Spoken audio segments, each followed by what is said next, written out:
லேகியம் விற்பவர் போன்று பேசி வரும் அண்ணாமலையால் அதிமுகவை தொட்டு பார்க்க முடியாது என்ற முன்னாள் அமைச்சர் ஆர்.பி. உதயகுமார் சவால் விடுத்துள்ளார். மதுரை காந்தி அருங்காட்சியகத்தில் நடைபெற்ற நிகழ்ச்சியில் பங்கேற்ற போது செய்தியாளர்கள் சந்தித்த அவர் இவ்வாறு கூறினார்.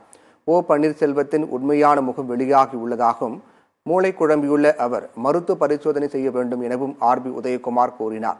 அதிமுகவை அழிக்க நினைக்கும் அண்ணாமலையின் எண்ணம் நிறைவேறாது என்று அவர் எச்சரிக்கை விடுத்தார். பாஜக தவிர கூட்டணிக்கு எந்த கட்சி வந்தாலும் அதிமுக வரவேற்கும் என்றும் ஆர்.பி. உதயகுமார் தெரிவித்தார். அம்மாவை பத்தி பேசுனது, அண்ணாவை பத்தி பேசுனது, இந்த இயக்கத்தை பத்தி மதிப்பீடு அவருக்கு தெரியல. அவர் ஏதோ வானத்திலிருந்து நேரம் இன்னும் ஒரு கவுன்சிலர் கூட அவர் ஜெயிக்காத அனுபவம் அவருக்கு இல்லை. ஒரு கவுன்சிலர் கூட இன்னும் ஜெயிக்கல. இல்ல என்னை நீங்க சொன்ன உடனே என்னை வைவார் அவரு. அதை பத்தி எங்களுக்கு கவலை இல்லை. தேர்தலில் நின்று வெற்றி பெற்றாதானே அந்த பக்குவம் வரும். இன்னும் அவருக்கு அந்த பக்குவமே இல்லையா.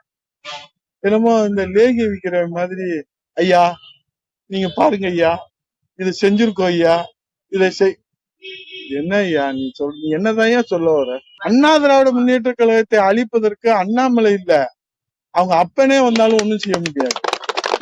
நாங்க ரத்தத்தை கொடுத்து உயிரை கொடுத்து வளர்க்கக்கூடியது. அவங்க அப்பன் வந்தாலும் அண்ணா திராவிட முன்னேற்ற கழகத்தை அழிக்க முடியாது.